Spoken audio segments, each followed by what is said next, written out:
The Pardoner's Tale from the Canterbury Tales by Geoffrey Chaucer. Part 1. Once upon a time there were 3 young men who lived in Belgium who liked to live on the wild side. They partied, gambled, visited brothels, and went to bars where they stuffed themselves with food and wine and danced all night and day to the music of harps and lutes and guitars. They lived gluttonous lives of sin, worshipping the ways of the devil. They cursed and swore and would tear the blessed Lord's body to pieces with their foul language by using his name in vain. They encouraged each other to sin and would sit around and laugh at all the horrible things they did.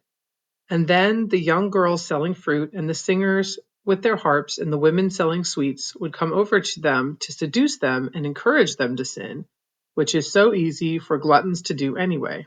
Just look in the Bible for all those instances when wine and drunkenness led to sin. Well, one morning before the church bells had even rung for morning mass, the 3 rogues I was telling you about a minute ago were drinking in a bar. While they were sitting there, they saw a man ringing a bell as he led a cart with a dead body on it through the streets on the way to the graveyard. When the rogues saw this, one of them called to the waiter over and said, "Go out right now and find out whose body that is." "Mister, I don't need to go out there and ask," the boy replied. "Someone told me a couple of hours before you came in here that's an old friend of yours who was slain as he was sitting drunk in a chair last night. The shadowy thief that the people call Death, who kills everyone in this land, drove his scythe into the man's heart and sliced it in two before silently moving on again. He has killed 1,000 people during this outbreak of the plague. Sir, I should warn you, though, in case you ever meet him, that you should be careful around him and always be prepared to meet him unexpectedly. That's what my mother always told me, anyway." "By St. Mary," interrupted the bartender, "the kid is right. This year alone Death has killed men, women, children, laborers, and wealthier folk alike in a large village just about a mile from here. I reckon Death probably lives there, and we'd be wise to be on guard in case we happen to meet him." "By God's arms," said one of the rogues, "is he really that deadly? Then I swear to God that I'll search all the streets and hunt him down. My friends, let's all grab hands and take an oath, so that the 3 of us become brothers. We'll vow to kill this villain Death who has killed so many people. We'll find him and cut him down before nightfall." Part 2. Together, the 3 delinquents swore to live and die for the others just as if they'd been blood brothers from birth. Then they stood up and set out for that village the bartender had told them about. On their way, they swore like sailors to kill Death, and they tore Christ's body apart with their foul language. When they'd gone only about a half a mile, though, they came upon a poor old man just as they were about to hop over a fence. The old man greeted them politely and said, "Gentlemen, may God bless you and keep you well." "What do you want, old man?" the most arrogant of the ruffians asked. "Why are you all wrapped up except for your face? And how have you lived to be so old? Shouldn't you be dead by now?" The old man just looked him in the eye a while before finally saying, "Even if I walked all the way to India, I'd never find anyone who'd want to trade me their youth for my age. So I have no choice but to be as old as I am until God changes his mind. Unfortunately, Death doesn't want me either, which is why I am as old as I am. All I can do is wander around like a restless soul, knocking my walking stick on the ground morning and night, hoping Mother Earth will take me back. Mother Earth, let me in, I say. Just look at how wretched I am. My flesh and blood and skin are all drying up. When will my tired bones be laid to rest? Mother, I wish I could trade this beautiful chest in my bedroom for a burial shroud to put myself in. But so far she hasn't helped me at all, which is why I am so pale and rickety. Still, it isn't very nice of you to speak to an old man the way you did, unless he's done something really bad to you. And may God go with you wherever you go. As for me, I should continue on now." "Not so fast," one of the other hooligans said. "You're not going anywhere, old man. We're not going to let you get away that easily. You seem to know a lot about this Death who's been killing our friends around here. I'm thinking that you're working with him, that you're his spy, and that you're trying to kill all of the young people. By God and the Bible, you'd better tell me where Death is, or you'll regret it." Well, gentlemen, the old man replied, if you really want to find death, then all you have to do is walk up this crooked path, because I left him over there in that grove of trees. See that oak tree? He's right under that one. He isn't going anywhere, and he's certainly not going to run away from you. May God, who saved mankind, save you. Part 3. The three scoundrels ran off in that direction until they came to the oak tree. Instead of finding death, though, they discovered about 8 bushels of gold. They were so awestruck by the shiny gold coins that they completely forgot about hunting and killing death. They sat down next to the bags of gold for a while until the worst of the three finally said, my brothers, listen up. I've got an idea. I may goof off a lot, but I'm pretty sharp. Fortune has given us this treasure so that we can always live our lives in comfort and revelry. I'm sure we can find ways to spend all of this. Who in God's name would have thought that today would be so lucky for us? I say this gold is ours because we found it. And if we could carry all this money to my house or one of your houses, we never have to worry about money again. But we cannot move this money in broad daylight, though, because people would accuse us of stealing it and hang us for moving our own money. No, we'll have to transport it at night and do it as carefully as possible so that no one will see. Now, 2 of us should stay here and guard the money, while the third goes to town and gets some bread and wine for us to eat until we can safely move the gold tonight. I think we should draw straws to see who should be the one to run to town and get the food. The youngest of the 3 picked the shortest straw, so he set off immediately for the town below. As soon as he was gone, one of the remaining 2 rogues turned to the other and said, you know, we swore an oath to be brothers, which is why I want to tell you something that I think will interest you. We have all this money here to divide among the 3 of us.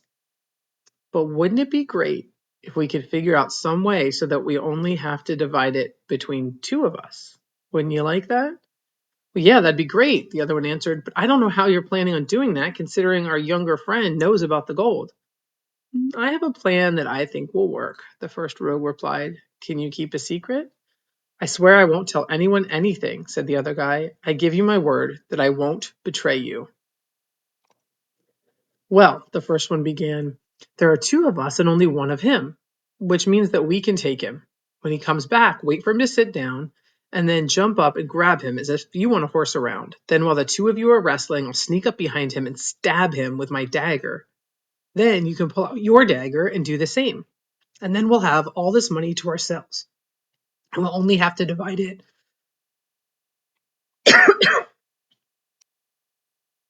Then we'll have all this money to ourselves and we'll only have to divide it 2 ways instead of 3. That'll give each of us more money to play around and gamble with and do whatever we want. The other ruffian liked this idea, so the 2 of them agreed to this plan to kill their friend. The youngest of the 3, meanwhile, couldn't stop thinking about those bright new gold coins as he headed into town. Lord, he exclaimed to himself, if only there were some way I could have all of that money to myself. There wouldn't be any man alive who lived as happy as me. He thought about it and thought about it until finally the devil himself, enemy of all mankind, put it in his thoughts that he should poison his 2 friends so that he could have all of the money to himself. He headed straight for the merchant, where he asked if he could buy some poison to kill the rats in his house and the skunk that had been eating his chickens at night.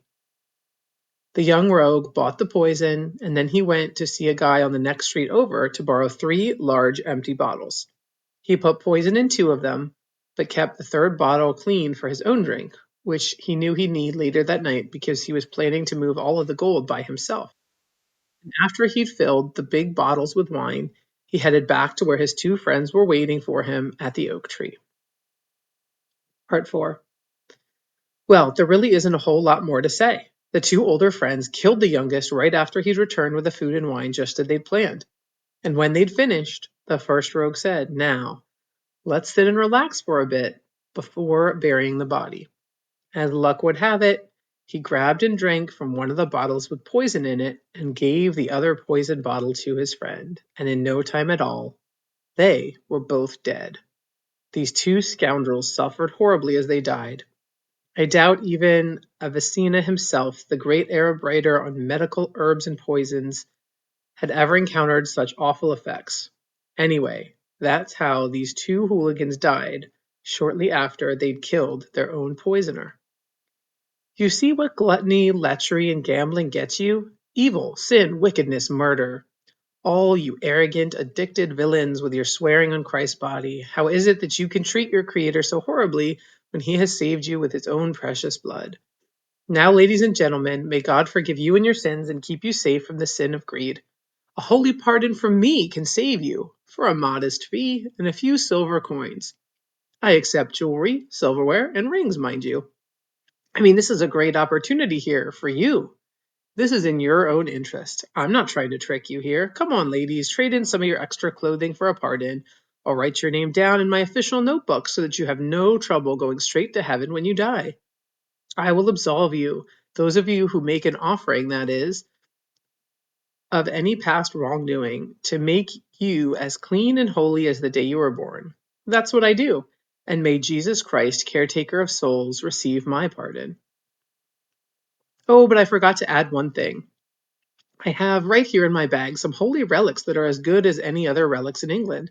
The Pope himself gave them to me, actually. If you feel compelled by your faith to make an offering to see these relics, well, then you can come right over here, kneel down, and humbly receive absolution from me. Or you're more than welcome to offer up your shiny new coins to receive a pardon every so often along the way, so that you'll know you'll be free of sin and guilt by the time we reach Canterbury. You should be glad that you have me, an excellent partner, riding with you in case you need to be forgiven.